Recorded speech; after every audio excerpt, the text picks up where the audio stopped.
We are on camera. Good afternoon. My name is Dr. David Taylor, and I'm the Vice President for Programs for the Association of Study of African American Life and History. I'm joined today with Sue Veerhoff, who is the Director of Oral History Projects and Genealogy at the Atlanta History Center. Today is March 20th, 2017, and we are interviewing Mr. Sidney Adkins, and this is part of the ongoing... Sidney Adkins Jr. Jr. Yeah. And this is part of the ongoing Veterans History Project here in Atlanta, recapturing the history of our veterans. Good morning, Mr. Adkins. How are you? Good morning, Mr. Taylor. I'm fine. Oh, good. Yeah. Well, we're going to have a couple questions initially to establish the frame of our discussion, and then I will query you about certain things. You can respond, and then inform us about the sorts of things that you might be interested in relating. To begin with, which of the armed forces were you in service? Oh, U.S. Army. Okay. And what were the dates of your service activity? It began August 1969 through April 72. Okay. And what was your military occupational skill? What was it? I was a military police. Okay. And the theater of your activity? I did two in Vietnam. That was from 1970 to 1971. Then I did a partial tour in Germany, which was, I think it was February 1971 until about July. And then I went back, second tour in Vietnam from, I guess, August 71 to April 72. And what was the date of your discharge from the armed forces? April the 4th, 1972. Okay. Well, tell us a little bit about your background, where you were born, where you were raised, where you went to high school, as a backdrop to your decision to go into the military. Well, I'm originally from Savannah, Georgia. I was born, November 13th, 1949. And both of my parents, my parents passed when I was in Savannah. My mother passed, October 58. My father passed March 61. Then I moved to Rochelle, Georgia, to live with my sister. I was, in the 6th grade. So I went to live with my sister and her family. And that was from 1961 to 1967. That's when I graduated from high school. Then I went back to Savannah State. And see, the unfortunate thing about being raised in Rochelle, it didn't prepare me to go back to Savannah State. And that's what really led me going to the military, because I wasn't prepared. And I got a job at the post office. I didn't manage my money, so I ended up becoming homeless. See, it was just like the second time I became homeless. I became homeless the first time when I grew up in Savannah. I became homeless again. So that's what led me going to the military. And the thing I had, the reason I decided to go in the military, because I became very interested in the civil rights movement. Dr. Martin Luther King was one of my role models. And so I made a decision to go in the military, because I decided then, after I got out of the military, I was going to go to Morehouse. And so that's how I decided to go in the military, just because I wasn't prepared. I guess I needed a little more time. It helped me to expand my horizon a lot more by going to the military. Can we talk a little bit more about your experiences coming up in rural Georgia and the types of things that you experienced to which Dr. King spoke to, which resonated in your mind, which led to the decision to acquire some skills or do something different than what you were doing? Well, you know, growing up in a rural area, I got oriented to work through farm work, you know, like working in the fields, you know, watermelon field, cantaloupe field, picking cotton and that type of thing. And I guess the thing was, I was the first one in my family to go to college. And so that's, but see, growing up, like I said, it prepared me because I had a experience in Rochelle, like, it's almost like when you went to school, that was from like September to June, you just went to school. Then from June until back September, you worked. So one thing that didn't prepare me, I didn't learn how to connect the work and the school.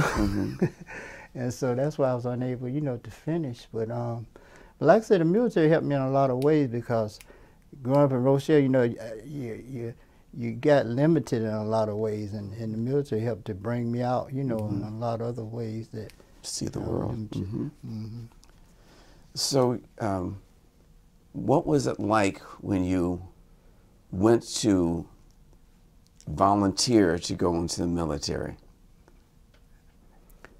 Because I don't think you were drafted. Okay, no, so I volunteered. Yeah. So when you decided this was what you're going to do, what was the experience like walking into that office and saying, "Here I am"? Well, the difference with the military and growing up in Wilcox County, Rochelle, see, I came through a segregated school system. The military, my first experience in integration. Oh. And that was the thing about that. And so that's what that experience was. That was my first experience of, you know, of integration, because my whole experience in Rochelle was a segregated school system. Yeah. That's interesting.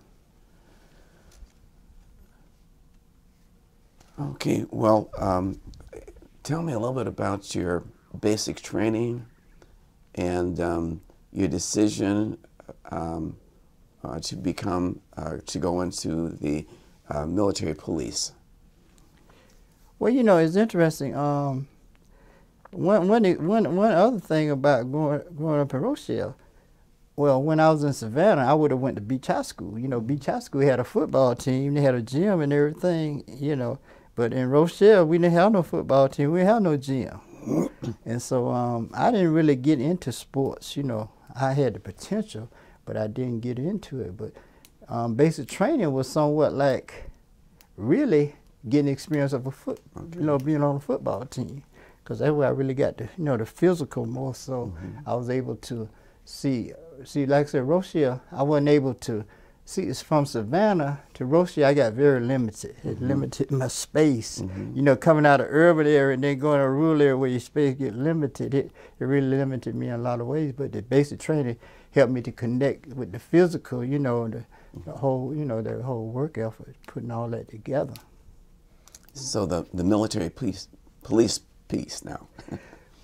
Well, when I volunteered, and I chose the military police because of my test scores. See, when they looked at my test scores, they told me my occupational options, and that was just one of them. So I just chose that, you know. But I didn't really like police work because I had the opportunity when I got in the military to come get in the police system in Atlanta. But my personality don't fit a police officer. You know, I'm not into arresting and, you know, all that type of thing. Yeah. So it was just something to get me through, to move me from point A to point B. Point B was getting back to Atlanta to go to Morehouse. Okay. Yeah. So where did you take your basic training? Okay. My basic training was in Fort Benning at Columbus. Okay. Columbus, Georgia. Yeah, all of my training was in Georgia. Because when I finished basic training, matter of fact, that first time I rode a plane, from Columbus to Augusta. So no, MP school was in Augusta. Yeah, yeah. And so then you finished basic training, then you went to your specialty training, your MOS. Where was that? That was in Augusta. Augusta. At Fort Gordon. Okay. Mm-hmm. And then your initial military rank was?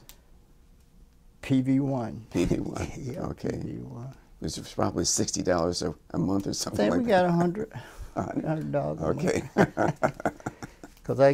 Cause I made an allotment to my sister. I think I gave her $25 out of that 100.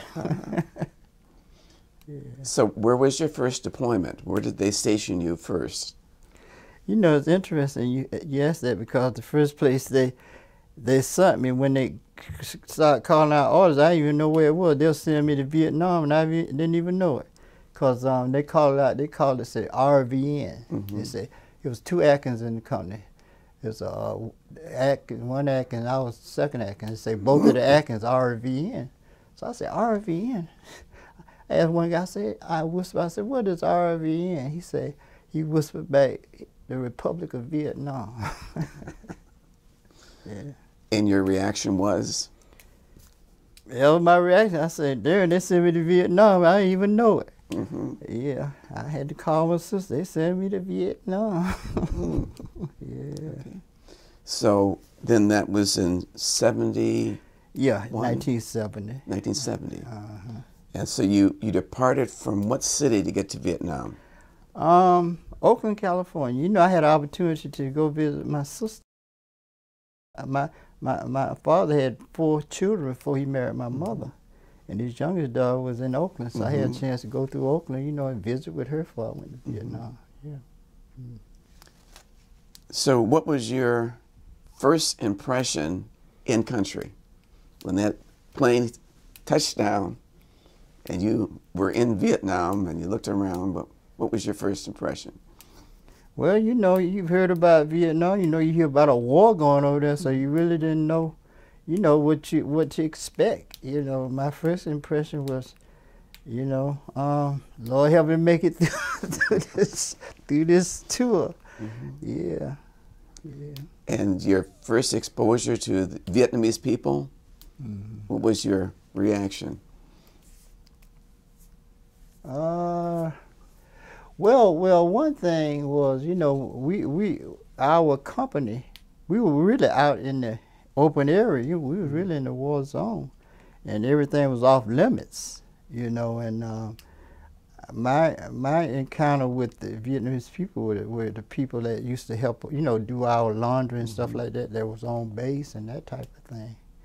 And it was a new experience, you know. Like I said, it was a new experience. You got a chance to, you know, make a lot of friends, you know, but especially, you know, because they used to have people, we used to work with them, because, matter of fact, part of my job, I had a chance to cook. I became a part-time cook for a little while. And I had a Vietnamese guy working with me, you know, help me prepare breakfast and, you know, different meals. And then you know, you had a chance to interact with them when you went out on patrol and that type of thing. Yeah. Talk to me a little bit about going out on patrol. Obviously, that would have been a new experience. Oh yeah, yeah. Well, what you do, you got paired off with another guy. You all, you know, just went out and, you know, whatever duties you had to perform, you know, like catching people in off-limits areas and those type of things. Yeah. But like I said, I really wasn't into being a military police. You know, like I said, I didn't care. I don't really care much about police work. So that's why I ended up in the dining hall for a while. You know, I was cook for a while, and everything else was mostly security, because I didn't really care that much about patrol, because we had different opportunities. You know, if you were really interested and wanted to get in a firefight, what you do, you would go out and help lead convoys and that type of thing. You know, a lot of guys, you know, were into that. So I'm just trying to get from point A to point B. Yeah.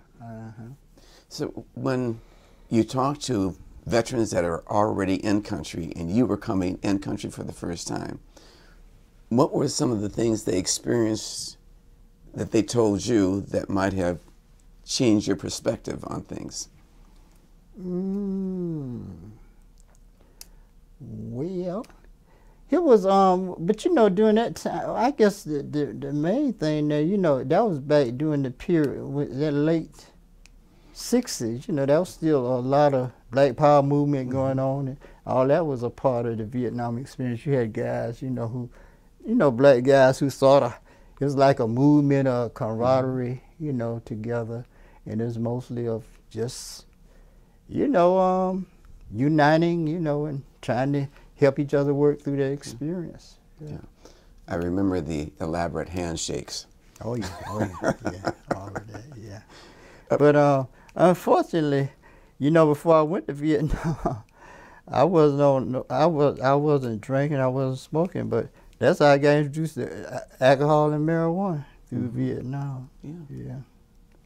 I'm aware of that because in the unit that I served, to relieve the boredom and the tension, marijuana or alcohol. But it helped. But I guess one thing in the military, it helped to expand me socially, because, like I said, another reason I wasn't able to finish college because I had got limited socially, you know, and growing up in Rochelle. So it helped me to expand socially and, you know, to learn to develop relationships much better, you know. I'd like to step back and explore something that you let out of the box, as it were. What was the nature of race relations between white soldiers and black soldiers, given the tenor of the time, where there was a lot of conflict at home? You were engaged in a major conflict, war, and there was tension sometimes in these units over, why are we here, why are we fighting? I'm black, I don't have anything to do with this, I'm drafted. And was there any of that kind of give and take and discussion? No, it didn't get that deep. Well, one thing, it was just that, you know, it's interesting about the Vietnamese people. They sort of segregated themselves because there were certain ones, you know, would associate with white guys more than you had ones associated with black guys. And but we never. It was always, I mean, the company, we just sort of, all of us worked together pretty good because, you know, I guess by us just having the same type, you know, job that we had to do. And but the only thing was, you know, the black guys hung, this sort of segregated type thing. Black guys sort of hung together and the white guys hung together. Yeah, but we never had that much, you know, for as any race relations, you know, any conflicts that much. You had mentioned that part of your responsibilities as a military police officer was going out and catching people who had not returned properly.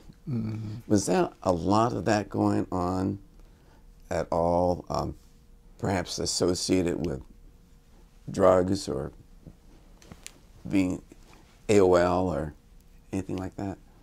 No, it wasn't that much. Yeah, because most people, most soldiers, what they would do, a lot of them would go back as civilians, like that type of thing. Most of them would, you know, finish their time up that they had, and they might go back as a civilian or like that, something. Yeah.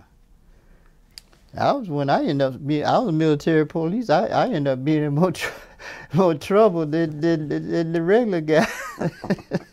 So that's why I really wasn't a good police officer, you know. I really wasn't. While you were in country, did you have an opportunity to travel about, or were you basically stationed at one place for 18 months or something, or 12 months, whatever? Basically, yeah. I didn't really enjoy Vietnam until my second tour. That's when I was in Saigon. Okay. You know, I was in the capital. That's when I really enjoyed it. See, the first time I was sort of out in the country, you know, and it was off limits to go out, you know, in the village. And so it really wasn't that much to do that first tour, but the second tour was, you know, more enjoyable. Well, this is intriguing. So you had a first tour, and you're very clear about what happened on the first tour. did you re-up, as it were, or did you go back to the States and then were re-deployed? No, they sent me to Germany. I didn't like Okay. Germany. So I just put in to go back to Vietnam. Okay. And so I just happened to look up to get to Saigon. Mm-hmm. And matter of fact, I think I ran about, about 5 or 6 guys I knew from high school. Because my sister had 3 sons. Her middle son's name was Sidney, too. Mm-hmm. He was named after my father. He was in Vietnam. He was in Vietnam. He was in the Navy. And I had another guy I finished high school with. He was in the Air Force. So it was like 3 of us from Wilcox County in 3 branches of service. My nephew in the Navy, I'm in the Army, and my classmate was in the Air Force. Okay. Yeah. Well, this is interesting. Okay, you ended your tour of duty in Vietnam. Mm-hmm. And did the government decide to send you to Germany? Yeah. Okay. And what was the pretext for them sending you to Germany as opposed to Italy, France, Spain, anywhere else? Well, the Army always, military always send you where they need you. Mm-hmm. That was where they needed me at. Mm-hmm. And so that's where they sent me, but I did not like Germany. Okay, so where in Germany were you stationed?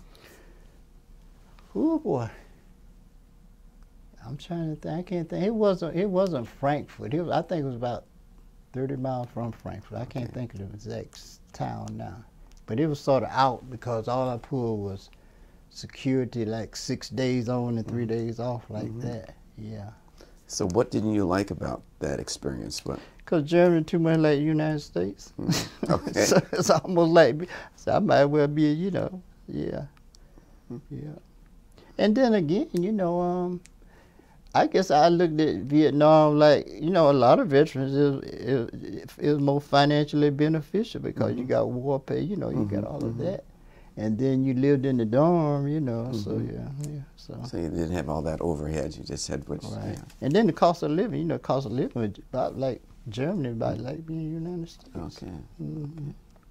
So how long did that last, the tour of duty in Germany? February to about August. Okay. February of 71 to about August. And August, I went back to Vietnam. One other question about Germany now. How were you received by the German people? What was your perception of being received by the German people? I was received all right because, matter of fact, I got an apartment off campus. I mean, off base. Yeah. It was, I was received all right. Yeah, because I had a chance to date a German lady, that type of thing. So it was for the time it lasted, it was all right. Okay. Yeah, but I just didn't want to be over there the rest of my period of time. So one day you came to a conclusion that this is not working the way you want it to work. Did you petition to be transferred? Yeah. And the option they offered you was? Well, that's why I had to go back to. Vietnam. Okay. Okay. Yeah. And then you returned to Vietnam and you were stationed in Saigon. Okay. And pick up the story from there. Well, like I said, by me getting over there, and my nephew's there, he's in the Navy, and my classmates in the Air Force, it was just like, I always like being home, Yeah, so, yeah. And you were in Saigon then for what length of time? About August 71 to April 72. Okay. And let's put that in context. The United States was withdrawing from Vietnam, and so as our activity in that area was winding down, were you part of that withdrawal pattern, pulling people?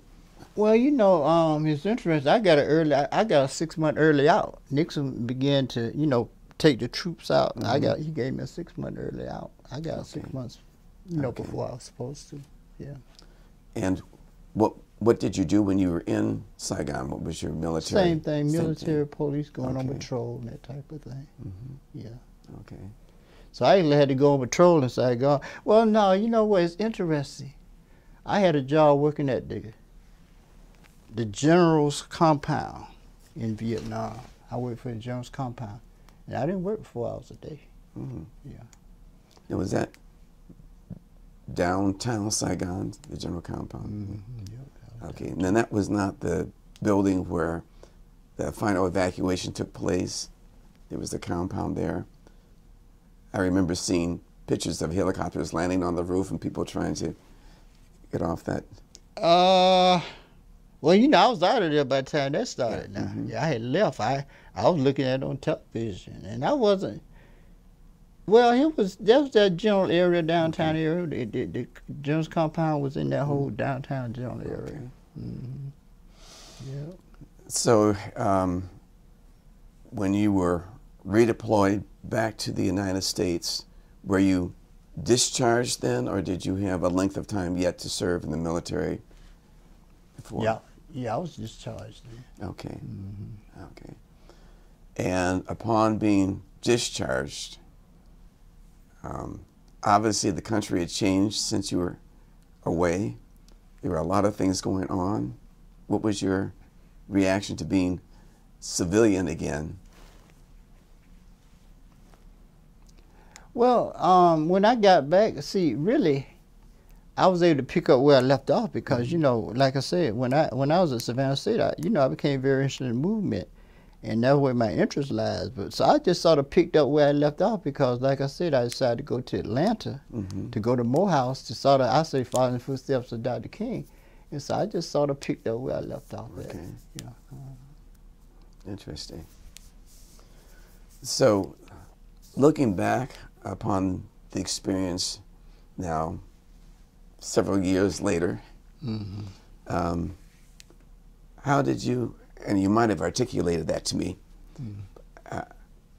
put it in perspective, how did all that again change you and provide you with incentive, direction, whatever, for what was to come?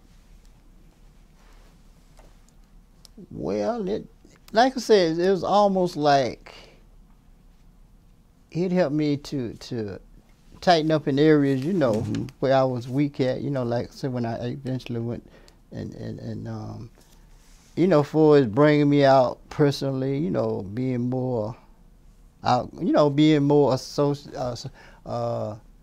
See, because when I went to Morehouse, I was an older student. Okay. And so that military experience helped me for, you know, to pursue what I had, you know, desired to pursue. But like I said, it was just, see, I guess I still hadn't really shook that whole Rochelle experience totally. You know, for as, you know, being able to work and go to school and that type of thing. And so far as just, I guess, finishing my degree, it didn't help me in that way because I'm still, you know, sort of working that out, trying to work that out. So what were you majoring in? You mean at Morehouse? Yeah. Economics. Okay. Yeah, economics, yeah. Yeah. Incidentally, I was vice president of Morehouse at one point. Oh, really? Under what president? Massey. Oh, okay, Walter Massey, okay. yeah. But you know, Dr. May was the one that wrote me a letter of recommendation. How about that? Because I met Dr. May before I went in, just before I went in the military, and we as a matter of fact, he used to write me in Vietnam, and because I remember when his wife passed, he wrote and told me, you know, she had passed because I had met both of them before I went in. Yeah. Yeah, I had the privilege of entertaining Dr. Mays when I was at McAllister College in Minnesota for a whole week. Literally sat at his feet and listened to this man, and I was just blown away. Wow. But it's interesting that I had met Daddy King and Dr. May, but I never met Martin. I never get a chance to meet him. Yeah. So, speaking of activism, how did you work through that phase? I mean, how did you wrestle with those issues? What did you do? Let me preface that.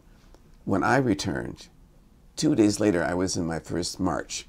And I walked down the streets of Minneapolis, flanked by police on both sides to make a statement. Did you have any of those experiences? Or? Oh, yeah. You know, I had, well, matter of fact, since I was interested in, you know, Dr. King, I had a chance to just about interact with everybody I worked with, because I had interacted with Jesse before I went in the service. Jose, Andrew Young, all of those. Because Jose, I did a lot of work with Jose. He was one of the ones I got involved with, at Morehouse. Okay. Yeah. Okay. Yeah. James Orange, quite a bit. All the guys that used to. C.T. Vivian. Yeah. But one of my most interesting persons was, he wasn't as famous as the rest, but his name was Randolph Blackwell.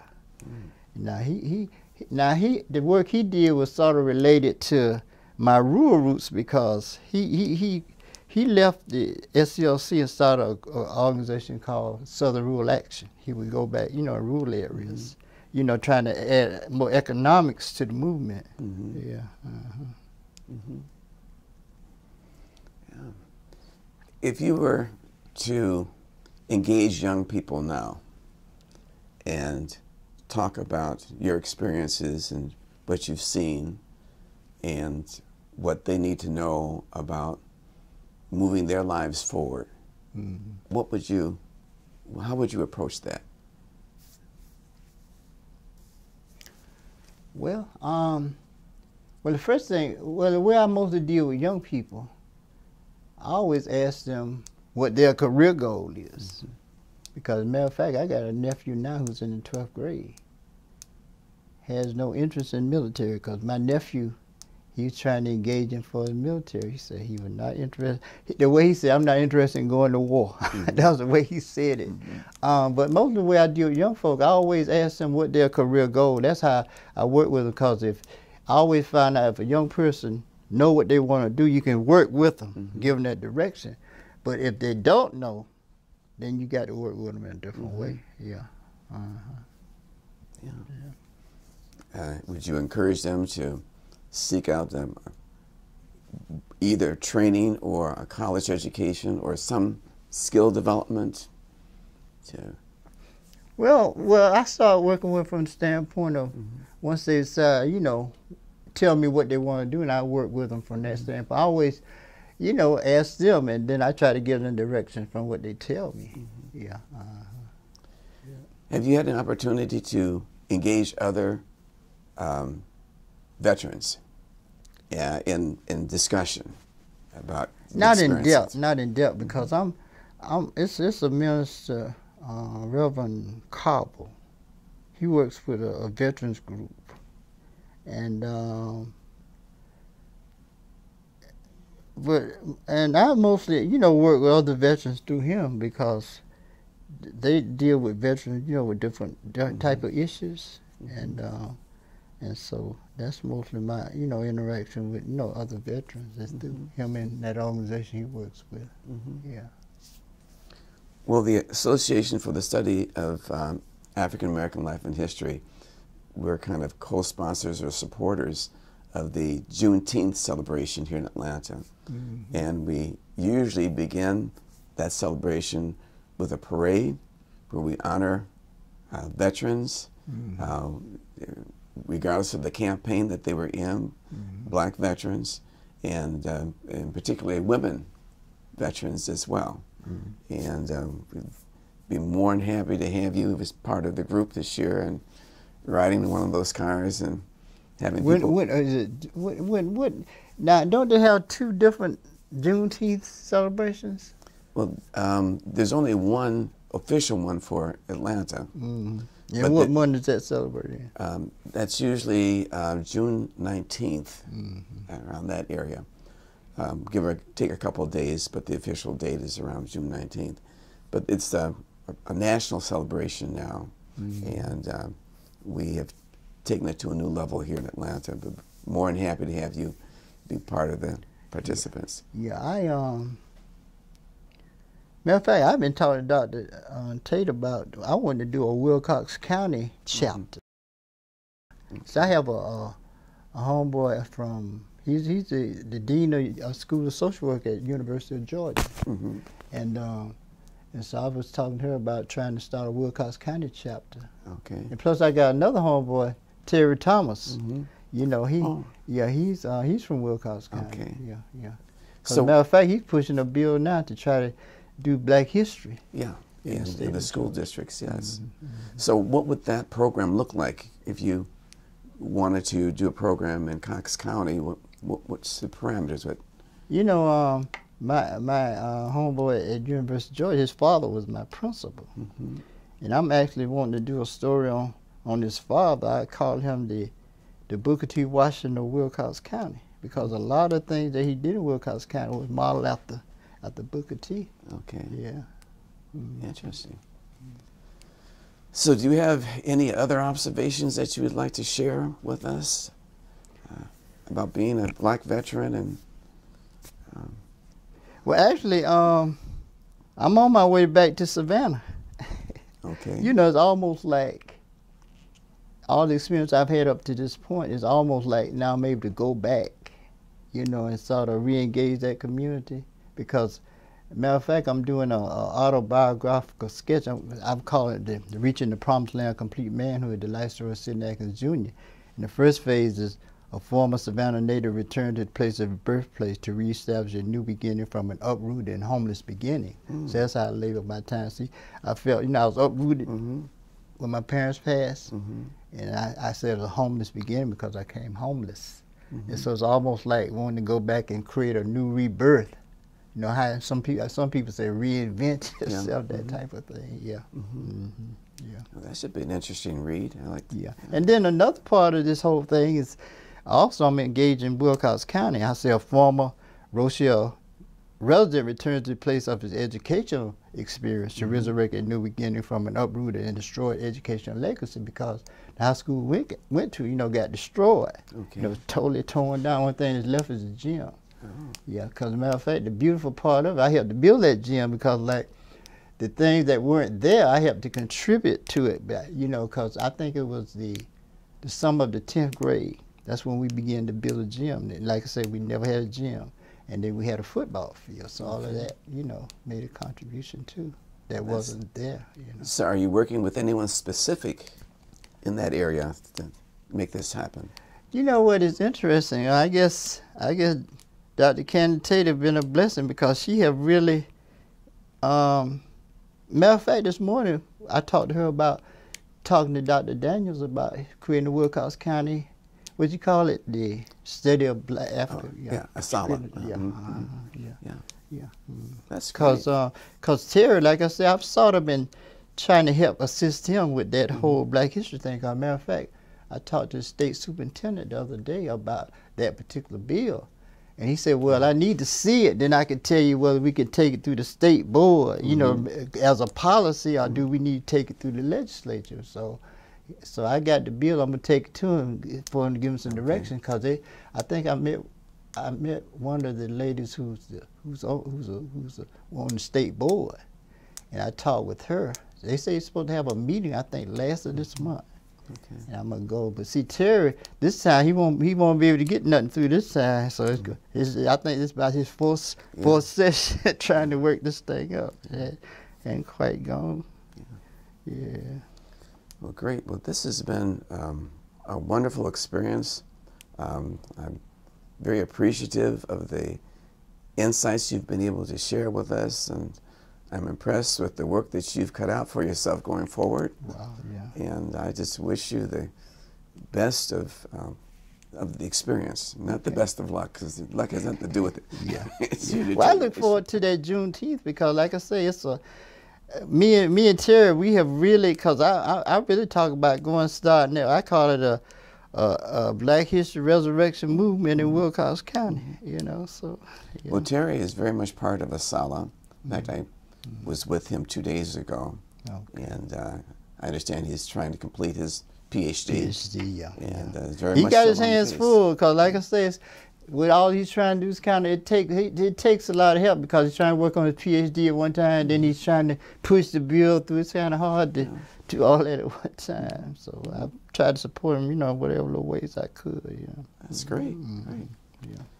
Any parting words? Well, the only thing I can say, I really appreciate Dr. Candy Tate, because, like I say, she saw, you know, where I was, and she trying to take me to another level. Okay. Yeah. And we would appreciate you identifying anyone else that would like to share their experience with us. Okay. Okay. I know my nephew would enjoy it, but like I say, he's in Memphis, Tennessee, though, because like I say, matter of fact, you know what? My classmate who was in Vietnam with me, he's down in Warner Robins. You know, matter of fact, we're supposed to have our 50th class reunion this year, 1967 to 2007. Great. Yeah. Okay. Well, thank you again. Okay, I appreciate this. My first experience. Oh, I was showing him a little newsletter, the Wilcox County Connection newsletter. Tell them we are rising, the story of the Wilcox County African American Education Experience. See, that's our high school. Like I said, all that's torn down. Resurrecting and rebuilding on Wilcox County African American educational roots. So that's something I'll be sharing. Eventually, I hope I'm going to do a newsletter and begin to present it, you know, for our 50th, you know. Well, we'd certainly like to have a copy of that. And for the yeah, records. it's interesting. I also get in here where I say the Wilcox, I'm trying to create a foundation, the Excelsior Resurrection Foundation, Rebuilding the Walls of Excelsior, the educational career editor, the Booker T. Washington of Wilcox County. That's what I call it. Yeah. Mr. Atkins, can I ask you a quick question before we let you go? Yeah. What was your homecoming experience like from Vietnam? How do you recall anything about coming home, what that was like? Well, you know, it was, I guess, a feeling of freedom and opportunity to get back and pick up where you left off at and that type of thing. Because, you know, my first experience was Chicago. You know, I had my brother-in-law had a niece. Because when I left going to Vietnam, we were talking about getting married when I came back. And she saw when I got back, I was so disemboberated. She said, "You don't know what you want to do you?" But I knew where I wanted. I knew I wanted to get back to Atlanta. I knew that for sure, because we had talked about moving to Atlanta. Because she's in Chicago, we talked about moving back to Atlanta, but eventually, like I said, I wanted to get back to Atlanta and get to Morehouse. I knew that's what I wanted to do. Yeah, get involved, pick back up in the movement, that type of thing. Did you encounter any negative reactions from either strangers or from family and friends because you had served in Vietnam? No, you know the thing of, well, all of it was positive because my sister, at once she thought I was gonna make a career out of it. So a lot of people saw it as a good move. You know, something of that. You know, I could have made a career out of that type of thing. Yeah, it's all positive because you know, yeah. Good to know. Great. Yeah. All right. Well, thank you. Thank you for your service. Thank you for coming today. Okay, I enjoyed it. It was my first experience. Yeah, Assuredly, this may not be your last. Also, now I'm going to share something since you mentioned Minnesota. Now, my brother-in-law had a cousin. His name was Oscar Howard. Oscar. Yeah, I know Mr. Howard. Yeah, he came out of Wilcox County. He is the inventor of Meals on Wheels. Nationally, it took off, but he started it in Minneapolis. But you know, now he wrote a book. He's on somebody from Wilcox County wrote a book. I was going to take his book and use it as a model. The only copy is at Fort Valley State. I was going to use it as a model to do Mr. Daniels' biography. Yeah, awesome. Yeah, he was in a fraternity. Yeah, he actually, you know what, he actually ran away from Wilcox County because, see, my brother-in-law's father and his father were brothers. Okay. See, they were very different. See, my brother-in-law's father, he was open to his children get their education, but Oscar's father was not open to him get no education. He had actually leave Wilcox County early one morning, go to Fort Valley, continue his education. And he went on, to, matter of fact, when he went to Fort Valley, it was a high school. He actually, when he went to college, Tuskegee, that's where he finished that. And matter of fact, like I say, the only copy of his book is at Fort Valley State. Well, thank you so much. Okay then, all right.